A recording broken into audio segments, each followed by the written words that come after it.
Annette Marx und Rolf Zipf-Marx. Wir sind hier in Südspanien. Wir sind das erste Mal zum Überwintern in Spanien, weil ich nicht den kalten Winter in Deutschland mag. Wir haben mit einem Morelo ein neues Wohnmobil, das testen wir auch.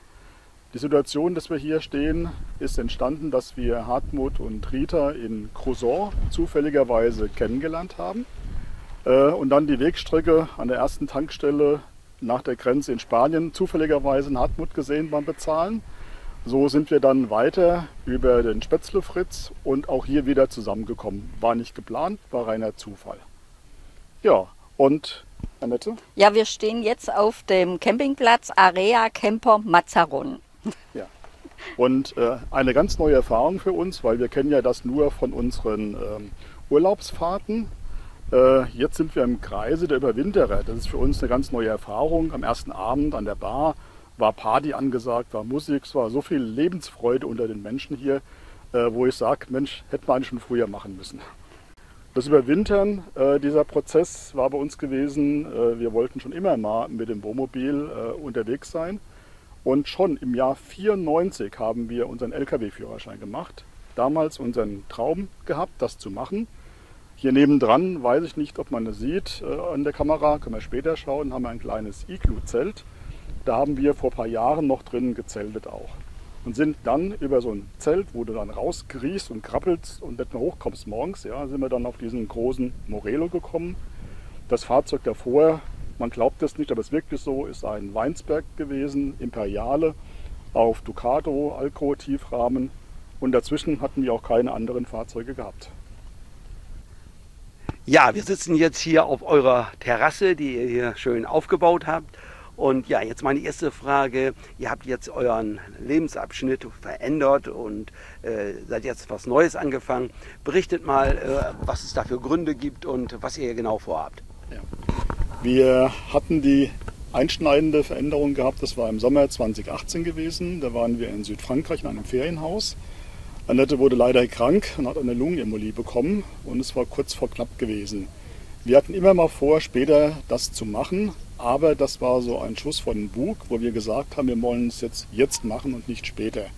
So haben wir dann im Sommer 2018, als wir zurückkamen, Annette wieder gesund war, so alles wieder in Ordnung bei ihr heute, haben wir dann unsere beiden Häuser verkauft, haben alles in Deutschland quasi als Betongold verkauft, ja, und leben jetzt seitdem mobil in diesem Morelo Empire Liner.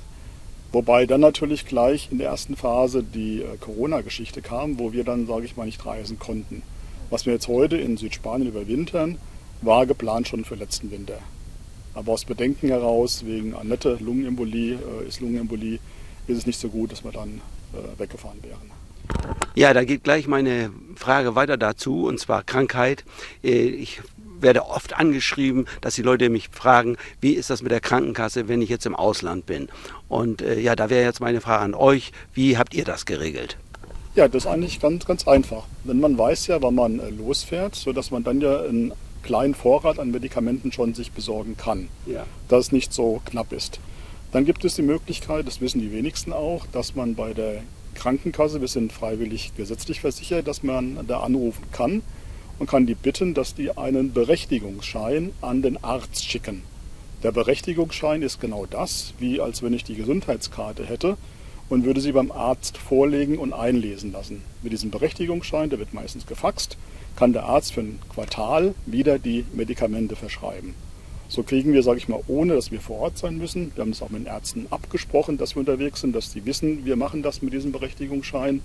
Ein Freund von uns geht dann zum Arzt, holt das Rezept ab, löst das ein und schickt uns dann die Medikamente dann dahin, wo wir gerade sind. Ja gut, okay, das ist jetzt die Geschichte mit Arzneien. Jetzt geht es aber auch noch mal darum, um die Krankenkasse. Ihr seid ja krankenversichert, hast du ja gerade erklärt. Seid ihr gesetzlich oder privat versichert und übernimmt die Krankenkasse auch hier im Ausland alle Kosten? Wir sind nur gesetzlich. Wir haben über einen Automobilclub noch eine Auslandsversicherung. Die greift allerdings nur, glaube 3 Monate oder so. Danach müsste man sich dann privat versichern. Da haben wir abgewogen, dass wir das nicht machen, weil es wird halt vom Alter her, wird es auch später nicht mehr bezahlbar, dass es nicht mehr versicherbar ist, beziehungsweise in dem Alter, wo wir sind, auch einfach zu teuer ist. Wir haben hier in der Nähe den Flughafen Alicante. Wenn was wäre, würden wir dann einfach versuchen, rechtzeitig zurückzufliegen. Okay, ja, dann machen wir mal weiter. Ihr seid jetzt mit dem Mobil hier in Spanien, mit eurem großen Mobil hier in Spanien. Wie lange wollt ihr jetzt denn hier in Spanien bleiben? Wie ist da eure Planung? Magst du, Annette? Ja, voraussichtlich jetzt erstmal bis April und dann schauen wir weiter. Aber anscheinend gefällt es uns sehr gut. Und ich denke, dass wir auch hier bleiben werden, also sage ich mal 18 Monate. Südspanien einfach auch nach dem Winter hier auch mal einen Sommer zu erleben. Und einfach, wir sind Slow Traveler, wir reisen langsam.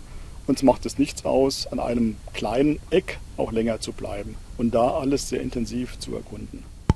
Aber ihr werdet schon wieder nach Deutschland zurückfahren irgendwann oder in den nächsten Monaten oder in einem Jahr? Ja, irgendwann schon. Ja. Aber es ist nicht definiert wann, weil wir haben ja zu Hause keine Verpflichtungen, wir haben keine Kinder, wo wir zu Hause sein müssten. Und wir haben uns ja von den Verpflichtungen, was ein Haus betrifft, was versorgt werden muss, mit Post, mit Strom, mit Miete, wo irgendwas kaputt geht, haben wir uns ja gelöst. Ja. Deswegen gelöst, weil wir ja frei sein wollen, unabhängig. Dafür haben wir ja auch ein Wohnmobil. Klar, wir nutzen das nicht jetzt als Reisemobil, weil wir ja hier erstmal stehen.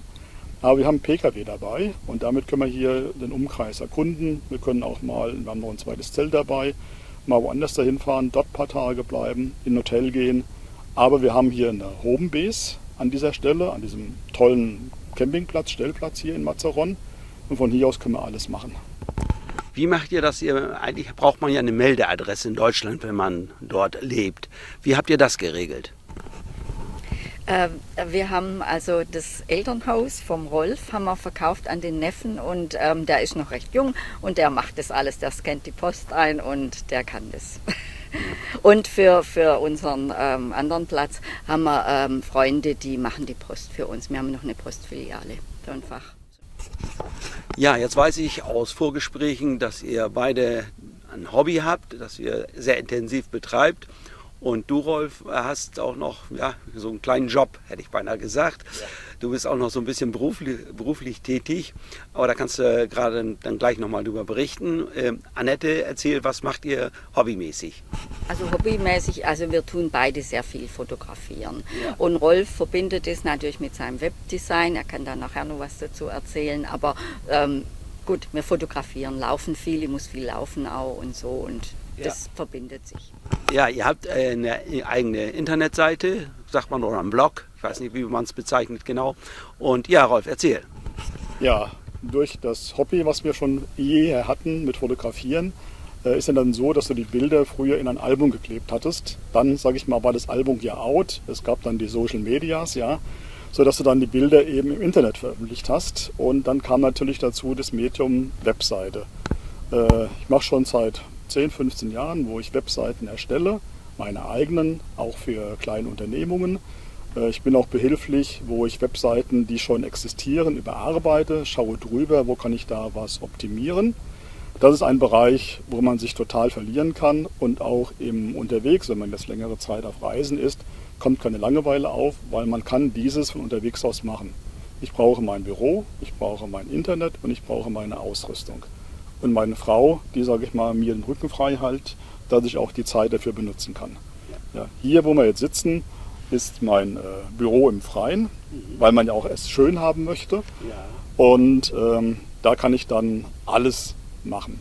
Ich mache auch sehr viel über die Fotografie, wenn jetzt Leute, sage ich mal, kommen, auch gestern mit Nachbarn gesprochen, kann man doch Porträts machen von den Menschen, ja? Die einfach mal so, wie sie heute sind, ein Porträt haben möchten. Ich mache gerne Porträts von den Menschen, hochauflösend mit einer Studiokamera. Ich mache von den Tieren Porträts, ob es Hund, Katze, Maus ist, alles, ja, was man mitnehmen kann und wo man auch zeigen kann den anderen hier, da habt ihr was, wo man zusammen abends beim Bier saß und eben was zusammen macht. Wenn wir auf dem Stellplatz sind, gucke ich mir die Webseite von dem Betreiber an. Sehe dann vielleicht, die Bilder sind schön, aber man könnte vielleicht ja noch schönere Bilder machen. Wäre auch eine Idee, dann Bilder zu machen für den Stellplatzbetreiber oder sich seine Webseite anzuschauen. Ist da alles drinnen, was heute drin sein muss mit der Datenschutzgrundverordnung? Oder bei Hotels einfach dann das Essen zu fotografieren, dass es schöner präsent wird auf den Speisekarten, auf denen ihrer Webseite. Hotels, die Zimmer, das sind alles so Sachen, wo wir unterwegs sind. Einfach, wo können wir was machen? Ich mache es deswegen, weil es mir Spaß macht, nicht weil ich es muss. Und es ist immer schön, wenn man dann dieses Lächeln von den Leuten dann zurückbekommt, die dann dankbar sind, ja, dass einfach, sage ich mal, was entstanden ist, ein kleines Projekt oder auch ein größeres Projekt, das weiß man nie, ja. Ich nehme mit den Mensch und die Erfahrung, das gemacht zu haben. Ja, hört sich gut an. Jetzt nochmal meine Frage, weil das betrifft dich ja auch stark. Internet brauchst du dauernd laufend und da hast du auch so, ich will nicht sagen eine besondere Lösung, aber ja, erzähl. Ja, wir haben Internet, muss ich auf jeden Fall haben. Wir haben hier im Fahrzeug, manch einer wird mich jetzt für verrückt erklären, wir haben hier 3 Netze drinnen, unabhängig voneinander arbeitend und mehrere Router, sodass ich immer Redundanzen habe, wenn ich eine Webseite in Deutschland überarbeiten muss, dass ich es auch kann. Also es ist einfach wichtig, Internet zu haben. Ich schaue mir auch immer an, wo wir sind, wie ist das Netz dort. Wenn wir jetzt eine Information hätten vom Stellplatz, das haben wir hier in der Nähe auch, die Schlangenbucht, da ist zum Beispiel kaum Netz, ja, da würden wir auch nicht stehen dann, ja. Weil ich bin nicht erreichbar, geht gar nicht. Ja, man kann sich auf das WLAN hier auf dem Platz ja auch nicht verlassen, das ist ja auch nicht so toll und da ist man dann schon auf der sicheren Seite, wenn man das Mobilfunknetz nutzt und da hast du, so hast du es mir jedenfalls erzählt, von 3 Anbietern SIM-Karten, die du jeweils entsprechend nutzt. Ja, ja, genau. Ja. So, jetzt gucken wir mal auf das, was die beiden hier aufgebaut haben. Rolf, erzähl mal, was habt ihr hier? Ja, wir haben einen Autotrailer. Wir hatten uns ja überlegt, was wir mit dem Fahrzeug machen, ob wir ein Auto im Fahrzeug haben, im Liner. Das wollten wir nicht, weil wir brauchen ja Platz, weil wir ja viele Klamotten dabei haben. Insofern haben wir jetzt einen Autotrailer und ziehen das Auto als Gespann mit. Wenn wir denn schon dabei haben, einen Autotrailer, ist es ja ungeschickt, den nur für die Anreise zu haben. Also war die Idee gewesen, wir überwintern ja und wollen dann auch, sage ich mal, hier draußen das nutzen als Freifläche. Ja. So haben wir hier, sage ich mal, unsere Terrasse aufgebaut. Weil wir keine 26 mehr sind, haben wir hier so eine Rampe, dass man entspannt hoch und runter laufen kann. Auch mein Büro ist hinten in der Ecke drin, alles ins Wasser gelegt und einfach hier draußen arbeiten zu können und eine Freifläche zu haben, es regnet ja auch mal, ja. Dann habe ich nicht diesen Matsch drin, ich habe hier oben, sage ich mal, ich bin losgelöst vom Boden, ja. Und das ist einfach auch jetzt hier, wir haben hinten dran das Meer, ich bin ein bisschen höher, ich kann über den Zaun schauen. Morgens haben wir hier wunderbares Sonnenaufgang, abends das Meer, wenn das dann im Rot erlischt, ja, ist einfach nur schön, ja. Natürlich kommt das für manch einen etwas komisch rüber, dass sie dann so eine Terrasse sich da aufbauen. Ja. Aber ich bin da bodenständig und ich gehe auf die Leute zu, sage hier, Leute, kommt mit rein, machen wir was zusammen draus. Ja, sieht gut aus. Also das ist der Anhänger, das ist ja eine Plattform, der Anhänger. Und dann hast du da, das muss man vielleicht erklären, das ist mit Luft aufgeblasene Teile, die als Windschutz da stehen. Genau, die haben wir auf der Messe in Düsseldorf, haben wir die gekauft, da waren wir sogar zu dritt. Das hat uns total fasziniert, weil die sind sehr stabil und wir haben, sage ich mal, oben diese Wulst, die geht einmal komplett rum. Und das ist 7 PSI der Druck drauf. Das heißt, es ist total stabil. Ja. Und wir können das, sage ich mal, verbinden, solange ich diese Teile habe. Ja? Und dann war die Idee, das erste Mal haben wir das auf dem Hänger aufgebaut. Funktioniert das, ja? Und es steht mit diesen paar Schnüren gespannt, steht es eigentlich recht stabil. Ja, ja, Rolf, jetzt habe ich hier gesehen, oder hier sieht man schon dein Zelt. Was habt ihr da untergebracht? Wir haben hier ein bisschen die Sachen ausgelagert. Wir haben einfach hier ein Gerätezelt, das kennen wir von vor Jahren, wo wir da drin noch geschlafen hatten. Hat man noch ein zweites Zelt gehabt. Ja. Es macht Sinn, einfach ein Materialzelt zu haben. Ja. Materialzelt heißt, wir haben da Getränke drin, wir haben Klamotten drin, wir haben Vorräte, wir haben Sachen, die wir nicht jeden Tag brauchen, einfach ausgelagert und haben sie dennoch, sage ich mal, schön stehen. Das ist nicht so. Ja, Rolf, ich habe gesehen, du hast hier einen ganz interessanten Sonnenschutz für deine Fenster. Erzähl uns was dazu. Ja, das habe ich durch Zufall von einem Freund mitbekommen, dass er das an einem Fahrzeug schon jahrelang hat. Das ist ein Sonnenschutz, der nach Maß angefertigt wurde, kommt aus Schweden, ist mit Magneten hier an den Seitenfenstern befestigt. Seitenfenster sind die Magnete außen, bei der Frontscheibe sind die Magnete innen dran. Es ist passgenau. Der Vorteil ist wirklich, dass man hier von der UV 90% draußen hält. Die Temperatur drinnen ist etwa 8 Grad kälter und man hat so seine Privatatmosphäre, weil man nach draußen schauen kann, man wird nicht gesehen und von draußen kann keiner reinschauen. Nur wenn man eine Lampe drin anhat, eine Lichtquelle, sieht man ein wenig, sage ich mal, die Silhouette von den Menschen. Also eine ganz feine Sache. Es wird auch angebracht ohne Leiter. Man hat oben in diesen Ecken hat man solche Taschen. Da wird einfach mit dem Stock hochgehoben und die Magnete ziehen sich automatisch dann ran an das Fenster. Also das jederzeit gerne wieder. Ich habe viel Zubehör gekauft für dieses Auto, wo ich sage, das brauche ich nicht, aber das auf jeden Fall. Jetzt erzähl uns was zu deinem Fahrzeug, zu deinem Wohnmobil. Das ist ein Morelo, sehe ich. Aber weitere Details von dir bitte. Ja, wir haben einen Morelo Empire Liner. Der ist auf Basis von einem Mercedes Atego. Wir haben ein Gesamtgewicht von 13 Tonnen. Wir haben Länge von 10,30 Meter, Höhe von knapp 3,90 Meter, 2,50 Meter Breite. Es ist einfach ja, ein großes Fahrzeug, was man wissen muss, wenn man es auch fährt. Richtig. Und was für eine Zuladung hast du bei dem Fahrzeug? Die Zuladung haben ein recht hohes Eigengewicht. Das Eigengewicht ist schon bei uns bei 11 Tonnen. Und 13 Tonnen können wir haben, also 2 Tonnen Zuladung. Mhm. Wir haben Frischwassertank, haben wir 600 Liter Frischwasser, 280 Liter jeweils Fäkaltank und Abwassertank. Und eine Waschmaschine ist auch verbaut. Das war für Nette sehr wichtig gewesen, weil wir wollten auch wirklich autark sein auf den Reisen. Und so, dass wir, wenn wir freistehen, können wir, wenn wir mit den Ressourcen sparsam umgehen, können wir also 2 Wochen freistehen. Mhm, das war unser Ziel, dass wir nicht jedes Mal weg müssen. Okay. Ihr habt ja nun einen Trailer dabei, also kein Auto hinten im Wohnmobil, aber dafür eben eine entsprechend große Garage. Genau, wir haben eine Rollergarage, so heißt das. Ich mache die gerne mal auf. Ja. Ach, das geht automatisch? Ja, ich muss auf den Knopf drücken, das dauert dann eine Zeit lang. Ah ja. Und dann geht das dann automatisch auf. Ja. Wenn wir eine Fahrzeuggarage hätten, hätten wir halt nicht diesen Platz. Wir brauchen den Platz, weil wir ja längere Zeit unterwegs sind. Hier kann man dann sehen, unsere ganzen Klamotten, das ist jetzt nur mein Bereich. Da habe ich dann für alle Jahreszeiten, okay, wir sind hier im Überwintern in Spanien, aber für alle Jahreszeiten Jacken dabei. Und noch extra haben wir noch Tiefkühltruhen, noch 2 Stück, auf der anderen Seite ist eine größere. Und hier ist noch hinten verbaut noch ein Regalsystem. Dann haben wir auch noch einen Tresor fest verbaut. Oh ja, das ist ja ein ganz schöner großer Tresor. Ja, da hat Morelo extra noch die Bodenplatte mit Stahl verbaut, also mit der Platte drunter, dass die auch mal nicht abhanden kommt beim Fahren. Ah ja. Ja. Ja, okay. Da kannst du also schon deine Fotogeschichte reinpacken, damit die gut aufbewahrt ist. Genau, sonst bin ich Fotograf und habe nichts mehr zu tun am Ende. Okay. Ja, so, das ist hier die Heckgarage als Rollergarage, was auch sehr schön ist, weil wir das Fahrzeug nicht drin haben. Das Bett drin, werden wir nachher noch sehen, ist auch nicht so hoch an der Decke. Mhm. Das wäre ja, wenn das Fahrzeug drin wäre, wäre das Bett auch ziemlich hoch. Ja. Und man müsste auch ziemlich weit hochsteigen. Ja. Dann haben wir hier außen noch dran so Arbeitsleuchten. Hier unten ist eine, diese, und weiter vorne ist eine.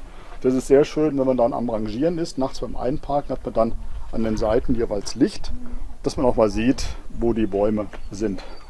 Dann laufen wir weiter nach vorne.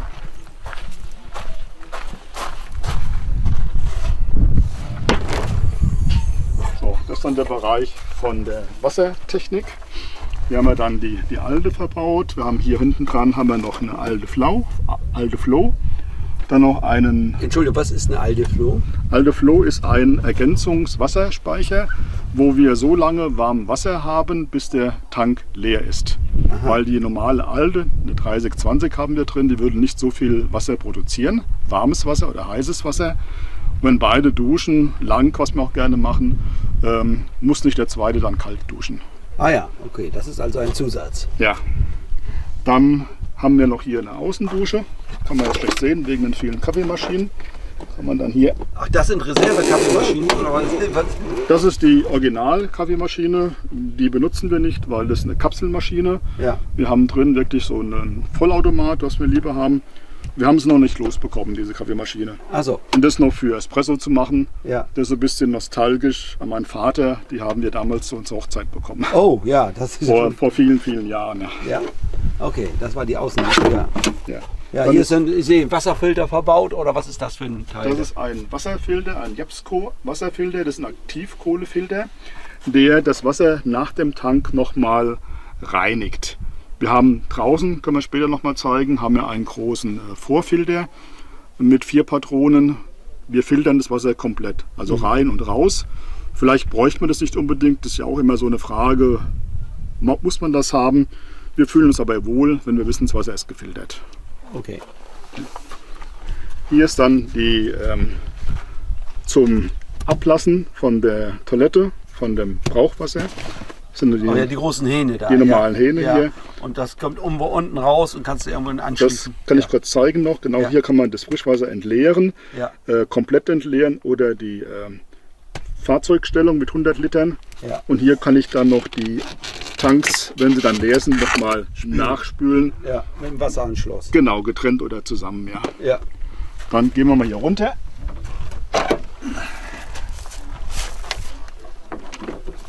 Das sind dann die 2 Tanks. Wir haben einen großen Dieseltank mit 180 Liter und noch einen 100 in Reserve. Also 280 Liter Diesel können wir tanken. Und hier ist dann über diese C-Storz-Kupplungen die Entsorgung. Ist am Fahrzeug hier angeschlossen. Hier ist noch eine Bodenkamera, wenn man mal schauen will, wo das Loch genau ist zum Treffen. Ah ja, das ist ja natürlich auch eine gute Einrichtung. Ja. Ja. Und hier sind wir angeschlossen, das bietet sich an mit einem Feuerwehrschlauch. Das habe ich auch von einem anderen Morelo-Fahrer vom Sven übernommen. Das ist einfach geschickt. Man kann die Länge kaufen, verschieden. Man kann die miteinander verbinden. Und so hat man dann nicht das Problem, dass man mit dem Fahrzeug, mit dem Großen, nicht an die Entsorgung rankommt. Dann hier nebendran, wenn wir hier unten schon sind, haben wir noch verbaut einen Dieselgenerator mit 4000 Watt. Der ist hier drunter, dieses hier, und ist Schallschutz. Ja, es macht Geräusche. Ja. Wenn wir ihn laufen lassen, frage ich die Nachbarn, ob es okay ist, wann die einkaufen gehen. Also da hatten wir eigentlich noch keine Probleme gehabt, dass wir da angeeckt sind. Wie es reinruft, so ruft es wieder raus. Ja. Hier ist dann AdBlue und hier ist die Fahrzeugbatterie. Und gehen wir nochmal eins oben drüber.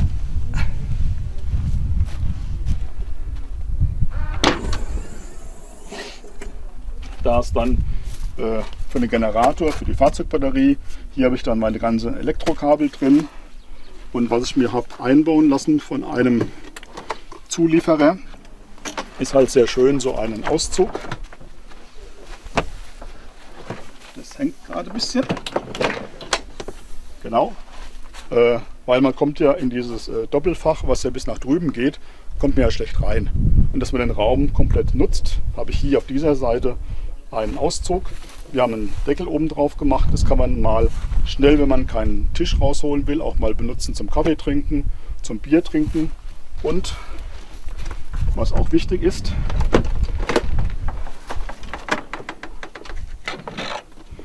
wenn man schon die Bar drüben gesehen hat, haben wir natürlich hier auch dann eine Stange, die wir entsprechend anpassen können, dass wenn wir hier dann stehen, später wir das Ding nicht runterreißen. Stabile Bar quasi, Eigenproduktion. Dieses zumindest. Ja, und dann haben wir hier drin dann noch Waschsachen, Arbeitsklamotten, Schuhputzzeug, Reinigungsmittel, was man alles so dabei hat. Ja, das ist eigentlich so die Seite. Hier vorne sieht man nochmal die zweite Arbeitsleuchte. Und es ist halt sehr geräumig, auch recht groß, diese Doppelbodenfächer. Hier eins vergessen noch, hier vorne ist noch ein bisschen verbaut. Der Frischwasseranschluss, der City-Anschluss. Wenn man also kannst du direkt fest anschließen, deinen Frischwasser. Richtig, ja. Wenn ich jetzt nicht über den Tank gehen möchte, kann ich dann hier direkt anschließen an den städtischen Anschluss oder hier auf dem Stellplatz und bekomme das Wasser dann direkt an die Entnahmestellen im Fahrzeug, ohne über den Tank zu laufen. Ja, okay. Ja. So, jetzt sind wir auf der Beifahrerseite. Hier ist dann beim Mercedes untergebracht die Abgasanlage. Ist recht groß, muss ich nicht dran, aber zu Wartungszwecken ist es ganz gut, diese Klappe zu haben. Euro 6 ist das Ganze. Das ist Euro 6, sogar 6D sogar. Ah ja, Das ist einer der ersten Fahrzeuge bei Morelo, wo wir hatten, der ist 2019 ausgeliefert worden, ist aber das 2020er Modell, hat schon 6D. Ja. Okay, was verbraucht so ein Auto an Diesel?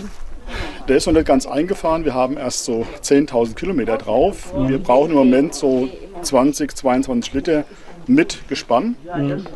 Viele sagen, die in Mercedes fahren, das wird dann, wenn er eingefahren ist, noch weniger werden. Ah ja, okay.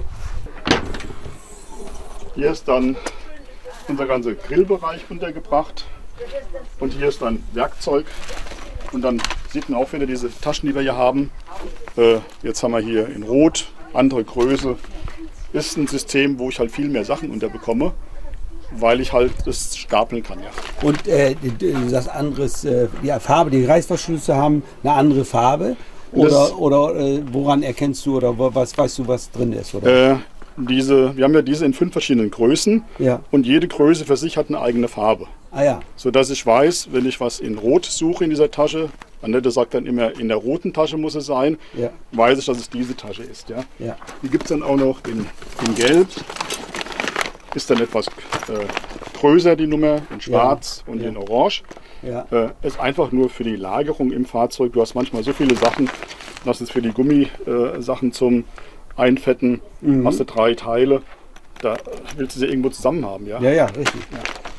Das macht schon, für uns macht das Sinn. Ja. Ein anderer würde sagen, das brauche ich nicht, aber ich bin halt ein bisschen ordnungsliebend und da fühle ich mich dabei wohl. Ja. Ja.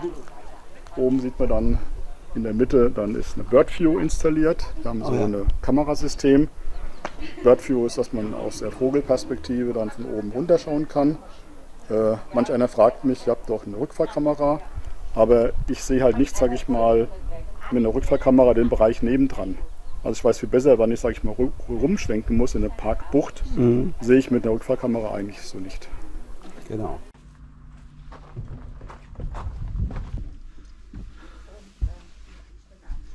Jetzt sind wir im Inneren eures schönen Wohnmobils und ja, Rolf, erzähl uns was dazu. Ja, wir machen eine kleine Roomtour, wie es so schön heißt. Ja. Wir gehen einfach mal an den Eingangsbereich. Wie üblich bei diesen Fahrzeugen hat man über der Aufbautür die ganze Elektronik, die Bedienteile. Hier ist für die SAT-Antenne, für die Heizung, für die Solaranlage. Wir haben oben 6 Module drauf, 130 Watt.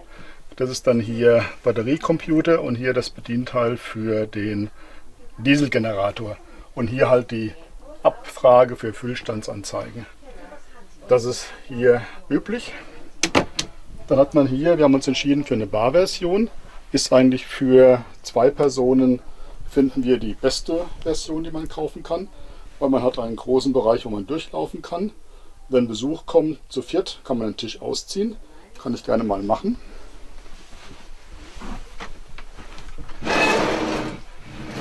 Dann wird man hochgeklappt. Hier hat man für 4 Personen immer noch genügend Platz. Mit 6 Personen wird es ein bisschen eng, da muss man sich ein bisschen recken dazu. Ja, Barversion. Vorne ist halt schön, wir haben oben sehr große Staufächer überall drin. Vorne sieht man dann auch von innen jetzt diesen Sonnenschutz. Wie die Sonne nur noch ein wenig reinkommt, es ist recht dunkel hier jetzt mittlerweile auch.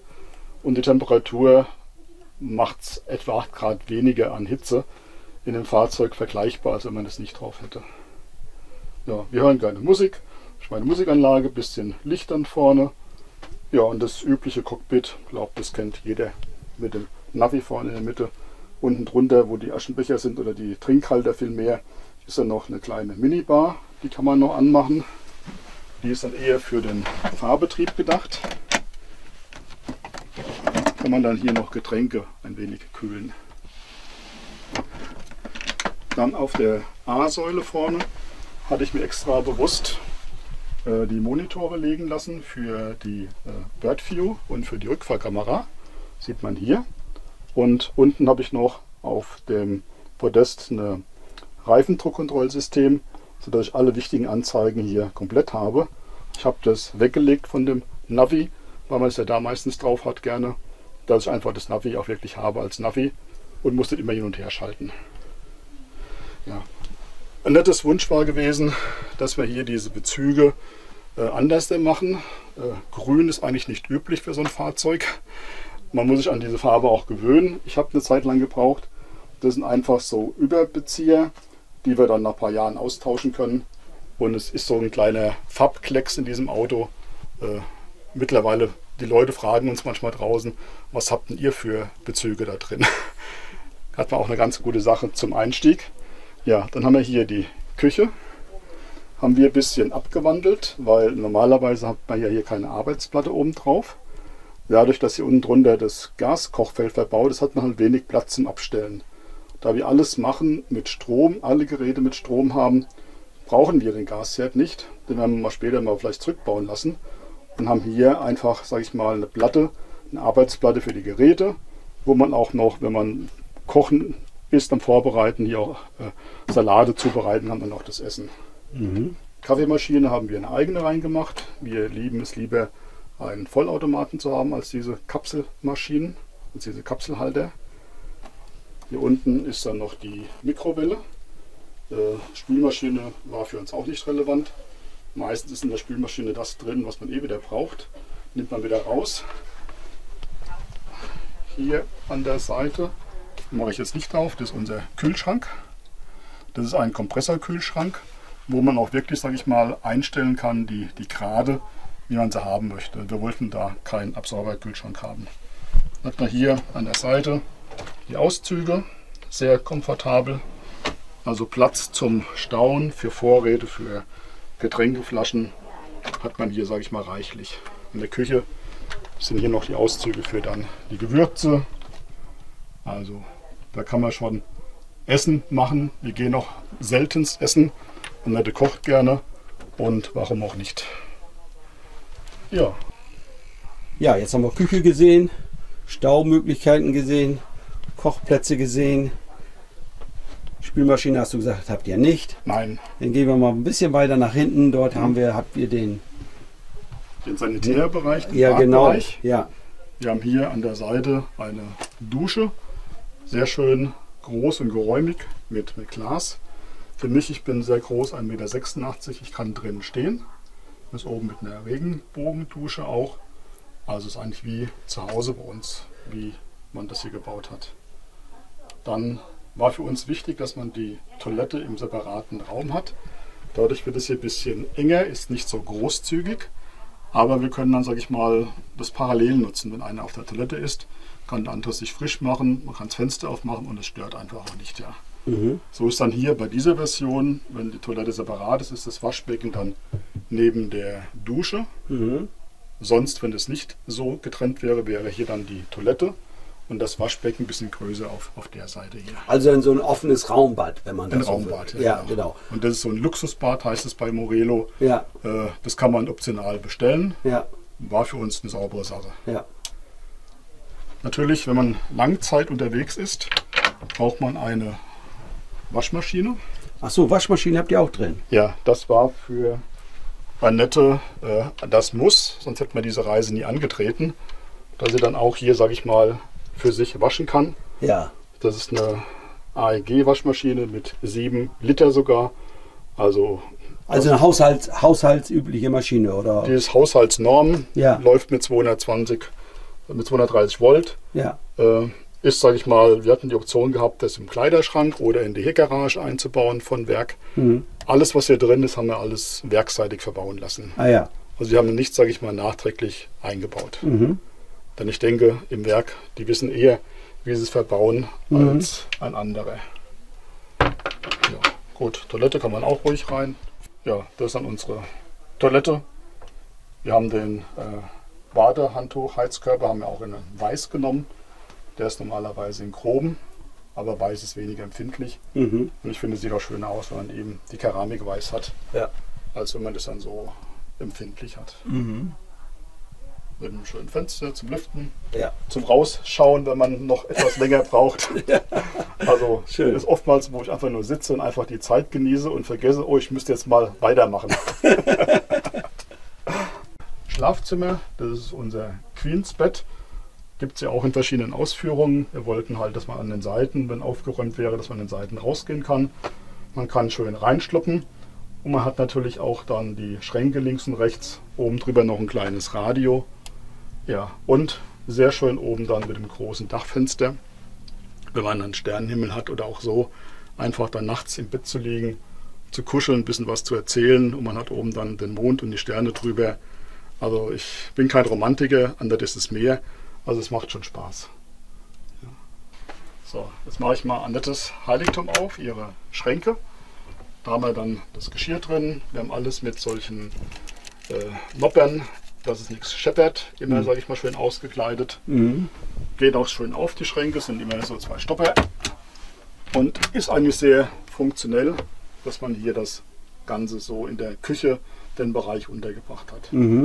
Da wir ja hier den Fernseher drunter haben, den kann ich gerade noch mal rausfahren. Ach, das geht automatisch? Das geht, sage ich mal, ist im Schrank hier eingelassen, der kommt jetzt hier rausgefahren.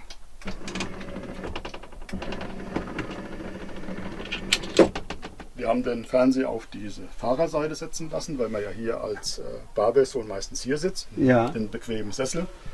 Dadurch, dass hier der Fernseher ist halt hier nur ein halber Schrank und da hat Morelo dann die Gläser untergebracht. Ah ja. Ist eigentlich eine ganz nette Lösung. Und hält auch und klappert nicht Das und geht nicht hält kaputt. auch, kleppert auch nicht, nein. Und hier wird man sich wundern, da fehlen die Gläser. Da haben wir draußen gerade getrunken. Ah ja. Ja. Ja, wir werden zur Feier des Tages hier noch zu einem Glas Sekt eingeladen, sehe ich gerade. Ja, danke für die Einladung, dass wir hier herkommen durften und jetzt mit euch noch ein Glas Sekt trinken dürfen. Sehr gerne. Zum Wohl. Zum Wohl. Peter. Und zum Wohl. Hartmut. Nette. Das darf nicht. Ja, da kann ich nur sagen, danke an euch beiden, dass ihr so nett wart und uns hier alles erklärt habt und ein bisschen über euer Leben gesprochen habt. Und dann wünsche ich euch weiterhin schöne Zeit hier in Spanien, dass ihr viel erlebt und dass es euch weiterhin auch hier gut geht. Vielen Dank. Dankeschön. Auch die Zeit mit euch, die wir zusammen hatten, die paar Tage. Bleibt auch gesund und wir wünschen uns, dass du noch viel Zeit und Freude an deinem Hobby hast, wo wir alle dann die Videos später angucken können. Okay, danke Rolf, danke an Annette. Ich sage auch Dankeschön an euch fürs Zuschauen und bye bye, bis zum nächsten Mal.